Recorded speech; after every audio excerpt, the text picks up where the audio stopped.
E aí, galera, tudo bem com vocês? Aqui quem fala é o professor Laurison Soares. Eu sou biólogo, especialista em hematologia clínica e tenho aqui o meu canal que se chama Biologia e etc., onde eu discuto muito sobre ciência, métodos de estudos, algumas videoaulas e muito mais. Então, em vídeos anteriores, nessa playlist onde eu estou falando sobre patologia óssea, eu venho falando sobre displasia fibrosa, displasia óssea, displasia do fibroma ossificante, e nessa circunstância, no vídeo de hoje, iremos falar a respeito de doenças do metabolismo ósseo. E a princípio, a gente vai ter a doença de Paget. O que é essa doença, né? Essa doença de Paget, ela é uma doença que ela é definida basicamente por ser bastante conhecida em pacientes que desenvolvem a fosfatase alcalina bem alta, né? Geralmente a gente pode encontrar esse tipo de acometimento em pacientes do gênero masculino, pacientes brancos e que são um pouco mais de idade mais avançada, né? Então, basicamente, essa doença ela acomete com que haja reabsorção óssea, né, das estruturas esqueléticas e, consequentemente, haja a produção de osso. E nessa circunstância onde existe a reabsorção óssea e deposição óssea, vai ocasionar com que o osso ele fique completamente desorganizado nas áreas onde houve o acometimento da lesão. Então vai ficar uma desorganização, porque houve uma absorção e, consequentemente, uma produção para a colocação de estruturas ósseas naquela região da lesão. E aí vai ficar uma completa desorganização daquela área por conta dessa circunstância de organização e remodelação, né? Isso pode também estar relacionado não só com homens brancos, né? Mas isso também pode estar relacionado por alguns fatores genéticos, como os fatores genéticos relacionados ao sistema HLA, ou por outros fatores genéticos, como a população caucasiana, né? Ou por alguns agentes virais também podem ocasionar nesse tipo de doença. A gente pode ver que esses pacientes, eles acabam que tendo, no que se refere à face, um alargamento, né, desse terço médio da face. Esses pacientes também vão desenvolver o que a gente chama de hipersementose. Essa hipersementose faz com que o paciente ele tenha sérias dificuldades na adaptação de próteses, próteses dentárias, tanto superior como inferior, né? Por conta desse alargamento súbito da região orofacial. E aí essa prótese que eu confecciono hoje, amanhã, exemplo, amanhã ela já não vai ser mais bem adaptada, né? Isso acaba aqui ocasionando em uma série de problemas. Ainda levando em consideração os sinais e sintomas associados a essa doença, a gente pode ver que esses pacientes, né, que são geralmente pacientes do gênero masculino, algumas estruturas ósseas geralmente são as que são mais acometidas, como o osso do fêmur, a pelve. Nós iremos ver também ali o crânio, as vértebras. A gente tem pelo menos 4 ossos ali que vão ser frequentemente acometidos por essa patologia, né? A gente pode ver em radiografias, por exemplo, a gente pode ver uma expansão óssea, a gente pode ver ali um espessamento da cortical óssea, trabeculado ósseo formado, né? Lesões líticas, lesões escleróticas também. A gente pode avaliar esse paciente para avaliar se existe ali essa doença de Paget, se o paciente ele for acometido a exames laboratoriais, onde ele vai ser submetido a fazer uma análise de dosagem de fosfatase alcalina para saber se existe o aumento dessa fosfatase alcalina, porque geralmente esses pacientes eles também vão desenvolver os membros, principalmente os membros inferiores, bem arqueados, né? Bem arqueadozinhos, eles também vão ter cifose, eles também podem ocasionar em distúrbios auditivos por conta da compressão dos nervos do meato acústico. Eles também podem ali desenvolver o aumento súbito do débito cardíaco, né?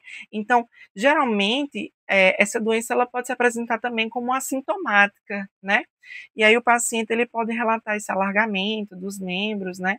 Esses distúrbios que não vão trazer sinais e sintomas muito bem exuberantes, né? Sinais clínicos dolorosos, né? Ele pode, inclusive, ter uma certa rigidez nas articulações. E aí, dentro dos exames laboratoriais, a gente pode fazer essa dosagem de fosfatase alcalina para verificar se existe o aumento súbito dessa fosfatase alcalina.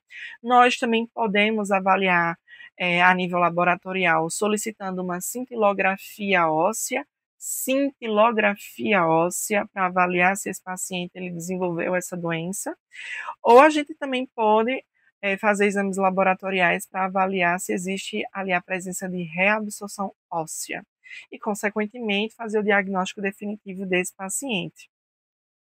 Então, o que é indicado para esse paciente a nível de tratamento? Bifosfonato. Bifosfonato é a medicação que vai ocasionar ali na parada da remodelação óssea, ou até mesmo na reabsorção óssea. E geralmente a gente vai utilizar bifosfonato de última geração, como o ácido zolendrônico. A gente também pode prescrever o alendronato, o risedronato, né, que são medicações de bifosfonato, que podem fazer com que esse osso ele pare ali nesse processo de remodelação, de modelação e assim sucessivamente.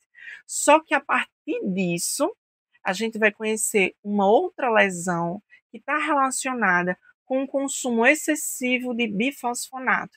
Então, nesse parâmetro, a gente tem que analisar que o bifosfonato ele deve ser utilizado, mas ele deve ter um preparo para o paciente ser submerso a esse tratamento, e após a sua exposição ao bifosfonato, esse paciente ele tem que ser analisado para investigar se ele desenvolveu o que nós chamamos de osteonecrose dos maxilares induzida por medicamentos. Essa lesão é que a gente vai começar a ver. Então, o que é osteonecrose dos maxilares? É quando o paciente ele é submetido a um tratamento muito prolongado, geralmente por mais de 36 meses, de uso de bifosfonato, ou também de outra medicação, como a antiangiogênicos, os antiogênicos. Essas duas medicações, elas podem induzir ali com que o paciente ele induza até osteonecrose, né? O que seria essa osteonecrose? É basicamente exposição do osso na cavidade oral sem que haja um processo de cicatrização efetiva.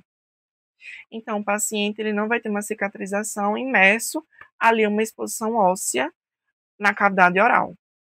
Então, o bifosfonato, gente, ele basicamente é uma medicação utilizada para pacientes ali que estão num processo que devem ser inibidos os seus processos de reabsorção óssea, né? São geralmente pacientes com indicação para que tem, né, osteoporose, que tem mieloma múltiplo, que tem hipercalcemia. As características clínicas, como foram ditas anteriormente, são lesões ósseas que são surgidas na cavidade oral e, consequentemente, não produzem um processo de cicatrização efetivo, né? Então, as vias administrativas do bifosfonato, por exemplo, elas podem ser por dois tipos: uma via oral e uma via endovenosa. Na via oral, vocês vão ver que o resindronato, né, e o ibandronato, eles podem ser utilizados por via oral. Agora, já por via endovenosa, pode ser o ácido zolendrônico, né? E aí, diante disso, a gente tem uma estimativa que cerca de 10.000 pessoas, 10.000 pacientes que são submersos a um tratamento, né, com bifosfonato, desenvolvem osteonecrose dos maxilares, né? E principalmente esse paciente que tem mais de 36 meses de tratamento com bifosfonato. Então, geralmente os fatores de risco, né, para desenvolvimento, né, é justamente você utilizar por longos períodos, por longos meses o bifosfonato, além de você já ser um paciente com idade mais avançada, ter doenças periodontais já pré-existentes, né?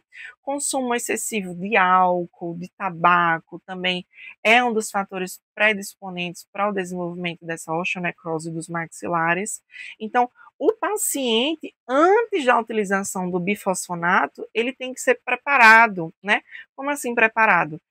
Você, cirurgião dentista, tem que fazer ali uma profilaxia nesse paciente para tirar todos os fatores pré-existentes, como uma periodontia, uma raspagem, remover cálculos dentários, fazer restaurações bem-sucedidas, fazer endodontia em dentes condenados, fazer exodontia em dentes que já foram condenados, né?